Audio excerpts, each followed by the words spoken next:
सरनागढ़ एक ऐसा राज्य था जो सबसे अलग था।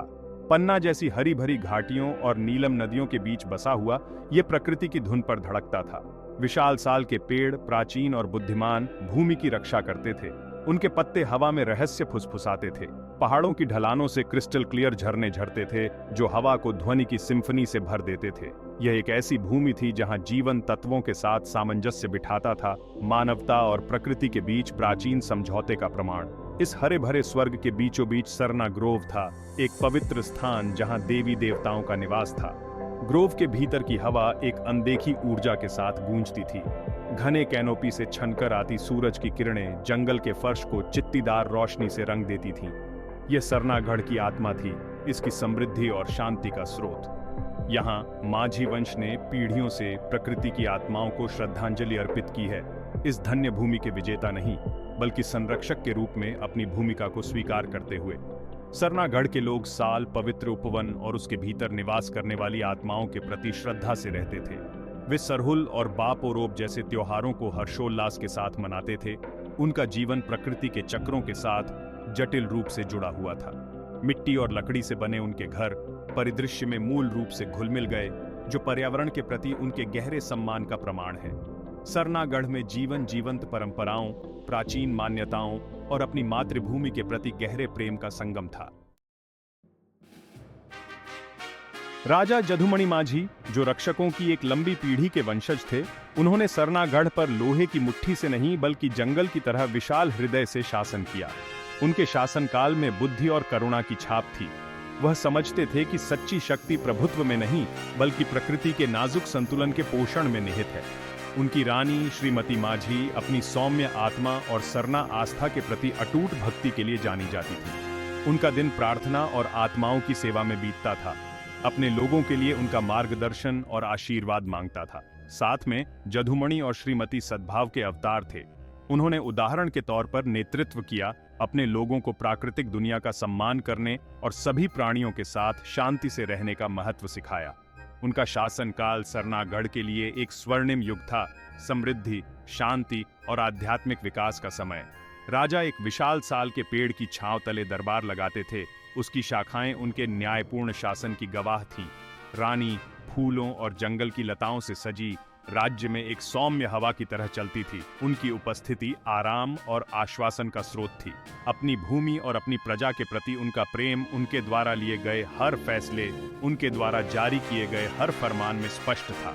वे समझते थे कि उनका कर्तव्य केवल शासन करना नहीं बल्कि सेवा करना है, न केवल अपनी सीमाओं की रक्षा करना बल्कि सरनागढ़ की आत्मा की रक्षा करना है। राजकुमार मनोज कुमार माझी, सिंहासन के उत्तराधिकारी, एक तेज बुद्धि और आश्चर्य से भरे हृदय वाले एक युवा लड़के थे। छोटी उम्र से ही मनोज ने प्राकृतिक दुनिया के साथ एक गहरा संबंध प्रदर्शित किया। वह महल के आसपास के जंगलों में घंटों घूमते रहते, हवा की फुसफुसाहट को सुनते हुए जैसे वह पत्तों के बीच से सरसराहट करती थी। जंगल के फर्श पर धूप और छाया के जटिल नृत्य को देखकर अचंभा होता था। जंगल में मनोज के लिए कोई डर नहीं था, केवल अंतहीन आकर्षण था। उसने जंगली जीवों से दोस्ती की, उनके तरीके और उनके रहस्य सीखे। पत्तों की सरसराहट उनका संगीत बन गई, जंगली फूलों की खुशबू उनका इत्र। वह अपने ही दिल की धड़कन में जंगल की नब्ज को महसूस कर सकता था, जो प्रकृति के साथ उसके परिवार के प्राचीन बंधन का प्रमाण था। राजा और रानी ने अपने बेटे को सरना आस्था से जोड़ने के लिए प्रोत्साहित किया। उन्होंने उनमें अपनी परंपराओं के प्रति गहरे सम्मान को पहचाना, प्राचीन ज्ञान की एक चिंगारी जिसने पीढ़ियों से उनके राज्य की रक्षा की थी। वे जानते थे कि एक दिन मनोज को अपनी विरासत को कायम रखने, अपने लोगों और अपनी पवित्र भूमि के संरक्षक बनने के लिए बुलाया जाएगा। एक भयानक मानसून के मौसम में सरनागढ़ की शांति भंग हो गई थी।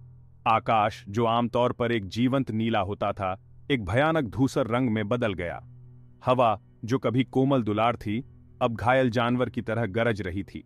साल के पेड़, वे प्राचीन प्रहरी, एक अप्राकृतिक सन्नाटे में डूबे हुए थे। उनके पत्ते एक अनाम भय से कांप रहे थे। राज्य पर एक अंधेरा छा गया था, आने वाले परीक्षणों का पूर्वाभास। एक शक्तिशाली सम्राट वरुण के बारे में राजा जदुमणि तक यह बात पहुंची, जो अपने प्रभुत्व का विस्तार करना चाहता था। अतृप्त महत्वाकांक्षा और विजय की प्यास से प्रेरित सम्राट वरुण पहले ही पड़ोसी राज्यों को उजाड़ चुके थे। उनके पीछे विनाश और निराशा का निशान छोड़ गए थे। उसकी सेनाएं विशाल और क्रूर, अजेय कही जाती थीं। उनके कवच सूरज की रोशनी में चमकते थे। उनके हथियारों ने अक्सर खून का स्वाद चखा था। सरनागढ़ में हवा तनाव से भर गई। लोगों के दिलों में डर समा गया, जो पीढ़ियों से चली आ रही शांति को भंग करने की धमकी दे रहा था। राजा चिंता से उनका माथा चढ़ा हुआ था। जानते थे कि उनकी भूमि, उनके लोगों और उनके पवित्र जीवन के तरीके की रक्षा करने का समय आ गया है। युद्ध के ढोल, हालांकि दूर थे, ने अपनी अशुभ धड़कन शुरू कर दी थी। जैसे ही युद्ध का खतरा मंडरा रहा था, सरनागढ़ राज्य में एक आग्रह की भावना व्याप्त हो गई। आमतौर पर जीवंत बाजार दब गए थे। बच्चों की हर्षित हंसी की जगह एक चिंताजनक सन्नाटा छा गया था। राजा जदुमणि, हालांकि एक अनुभवी शासक थे, खुद को नुकसान में पाया। वह जानता था कि सम्राट वरुण की सेनाएं उनकी अपनी सेनाओं से बहुत अधिक हैं। उनकी एकमात्र आशा वन आत्माओं, उनकी भूमि के प्राचीन रक्षकों का मार्गदर्शन लेने में थी। राजकुमार मनोज, जो अब एक युवक थे, ने अपने पिता के चेहरे पर चिंता की रेखाएं देखीं। वह डर जिसने उनकी मां की आंखों को ढंक लिया था। वह जानता था कि सरनागढ़ का भाग्य उसके कंधों पर टिका है। उसने हमेशा जंगल से, उसके भीतर रहने वाली आत्माओं से एक गहरा संबंध महसूस किया था। उनका मानना था कि उनके पास अपने राज्य को बचाने की कुंजी है। अपने पिता के आशीर्वाद और अपनी मां की प्रार्थनाओं को अपना मार्गदर्शक मानते हुए मनोज ने सरना ग्रोव के केंद्र में जाने का फैसला किया। एक ऐसी जगह जहां कुछ ही लोग जाने की हिम्मत करते थे। उसने पूर्वजों की बुद्धि की कामना की, उन आत्माओं की जिन्होंने उसके पूर्वजों की पीढ़ियों से रक्षा की थी। वह अपने साथ अपने लोगों की आशाओं और आशंकाओं को लेकर चला। सरनागढ़ का भाग्य उसके युवा कंधों पर भारी था। उनकी यात्रा केवल मदद के लिए एक हताश याचना नहीं थी, बल्कि एक तीर्थ यात्रा थी। उनके विश्वास और अपने लोगों के प्रति उनकी प्रतिबद्धता की पुष्टि थी। सरनाग्रोव एक अलौकिक धुंध में डूबा हुआ मनोज का अपने आलिंगन में स्वागत करता है। हवा एक अनदेखी ऊर्जा के साथ गूंज रही थी। सन्नाटा केवल पत्तों की सरसराहट और अनदेखे पक्षियों के चहचहाने से टूट रहा था। जैसे जैसे वह ग्रोव में गहराई से कदम रखता गया, बाहरी दुनिया पिघलती हुई प्रतीत होती गई। उसकी जगह शांति की भावना ने ले ली, जिसे उसने पहले कभी नहीं जाना था। पेड़ प्राचीन और गूंथे हुए अपनी ओर पहुंचते हुए प्रतीत हो रहे थे। उनकी शाखाएं काई और स्मृति से लदी हुई थी। उन्होंने साम्राज्यों का उत्थान और पतन, स्वयं जीवन के उतार चढ़ाव को देखा था। उनकी जड़ें पृथ्वी में गहराई तक फैली हुई थीं। उनकी शाखाएं आकाश की ओर पहुंच रही थीं, जो भौतिक के दायरे को आध्यात्मिक से जोड़ रही थीं। उनकी उपस्थिति में मनोज ने विस्मय की भावना महसूस की। अपने स्वयं के अस्तित्व के क्षण भंगुरता के बारे में एक विनम्र जागरूकता उनके कालातीत अस्तित्व की पृष्ठभूमि के खिलाफ थी। मनोज जंगल के फर्श पर घुटनों के बल बैठ गया। ठंडी धरती उसकी त्वचा के खिलाफ एक सुकून थी। उसने अपनी आंखें बंद कर लीं, अपने मन को स्थिर किया।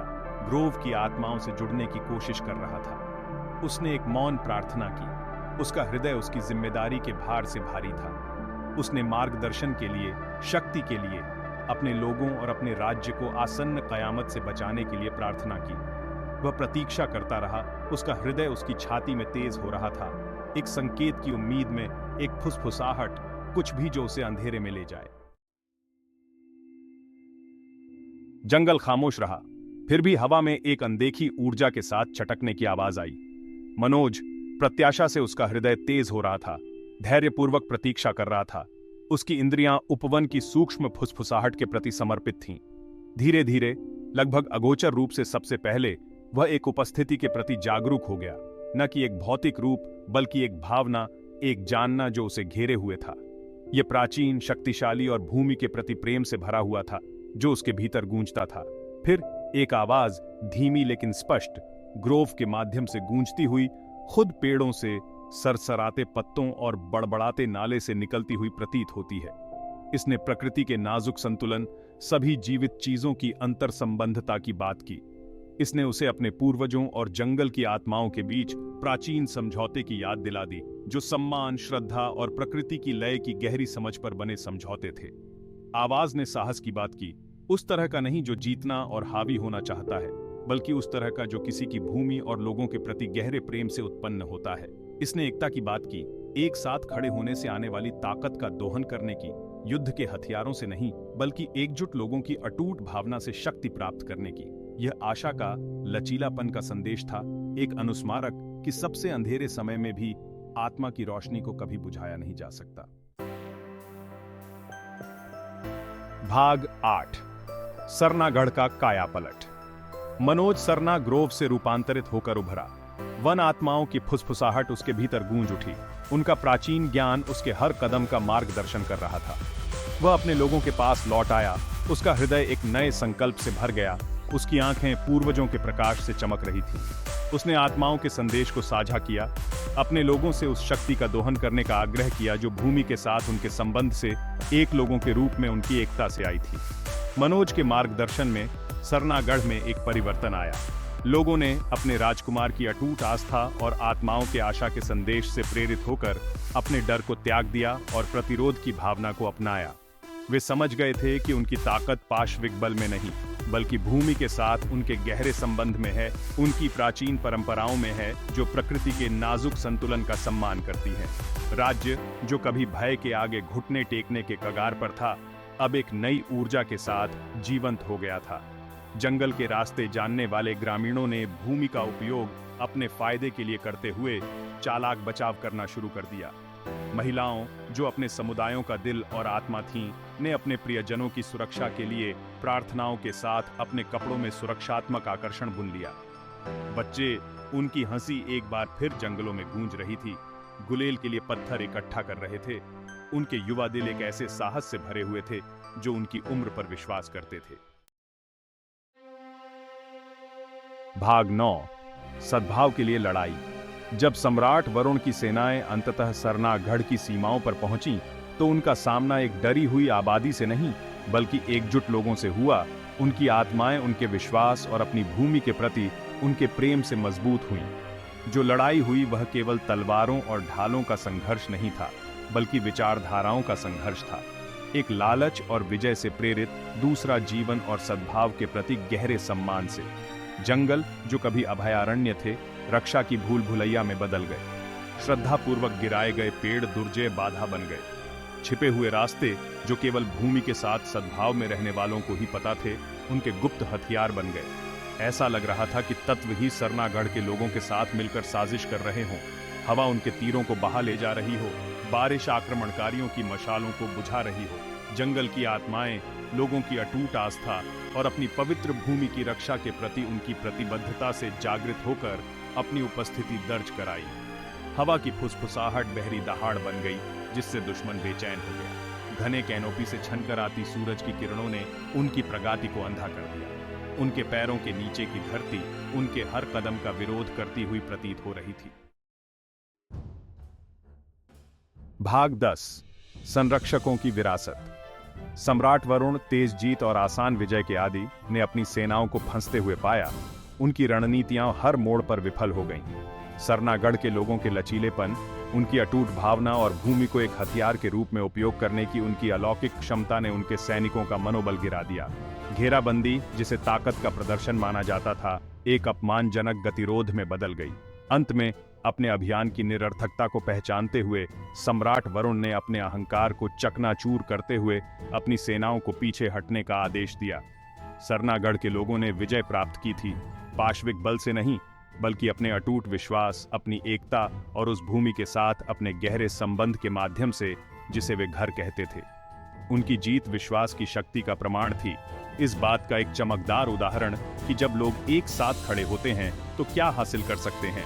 उनके दिल साहस से भरे होते हैं और उनकी आत्माएं एक उच्च उद्देश्य द्वारा निर्देशित होती हैं। सम्राट वरुण के खिलाफ जीत आने वाली पीढ़ियों के लिए श्रद्धा के साथ फुसफुसाते हुए एक कहानी बन गई। मनोज एक नायक के रूप में सम्मानित सिंहासन पर चढ़े। उनका हृदय हमेशा वन आत्माओं के ज्ञान से स्पर्श करता रहा। उनका शासनकाल उनके पिता की तरह ही शांति और समृद्धि से चिह्नित था। उन्होंने न केवल ज्ञान और न्याय के साथ शासन किया, बल्कि उस नाजुक संतुलन की गहरी समझ के साथ शासन किया जिसने उनके राज्य को एक साथ रखा था। भाग 11। सरना भावना बनी रहती है। माझी वंश की विरासत सरना आस्था के प्रति उनकी अटूट प्रतिबद्धता और प्रकृति के साथ उनका सामंजस्यपूर्ण सह अस्तित्व आने वाली पीढ़ियों को प्रेरित करता रहा। एक श्रेष्ठ शक्ति के खिलाफ उनकी जीत की कहानी आशा की किरण बन गई। एक अनुस्मारक कि सच्ची ताकत पराक्रम में नहीं बल्कि अधिकार में है, विजय में नहीं बल्कि सह अस्तित्व में है। सरनागढ़ के लोग आत्माओं के मार्गदर्शन के लिए हमेशा आभारी रहे, अपने पर्यावरण के साथ सद्भाव में रहते रहे। उनका जीवन प्रकृति की लय के साथ गुंथा हुआ था। उनके त्योहार, जीवन और कृतज्ञता के जीवंत उत्सव जंगलों के माध्यम से गूंजते थे, जो उनके स्थायी विश्वास का प्रमाण थे। पूर्वजों की फुसफुसाहट उनका मार्गदर्शन करती रही, उन्हें याद दिलाती रही कि जब तक वे जीवन के नाजुक संतुलन का सम्मान करते हैं, उनका राज्य जंगल के बीच में बसा हुआ हमेशा के लिए धन्य रहेगा। सरनागढ़ की कहानी विश्वास की स्थायी शक्ति, प्रकृति के प्रति सम्मान के महत्व और एकता से आने वाली ताकत के प्रमाण के रूप में खड़ी है। यह हमें याद दिलाता है कि सच्ची प्रगति प्राकृतिक दुनिया को जीतने में नहीं बल्कि उसके साथ सह अस्तित्व में है। यह पहचानने में है कि हम सभी आपस में जुड़े हुए हैं और यह कि हमारा भाग्य हमारे ग्रह के भाग्य से अलग नहीं है। सरना ग्रोव की फुसफुसाहट समय के साथ गूंजती रहती है। सद्भाव का आह्वान, संतुलन की याचना, एक अनुस्मारक की भविष्य उन्हीं का है जो खुद के साथ, एक दूसरे के साथ और प्राकृतिक दुनिया के साथ शांति से रहना सीखते हैं।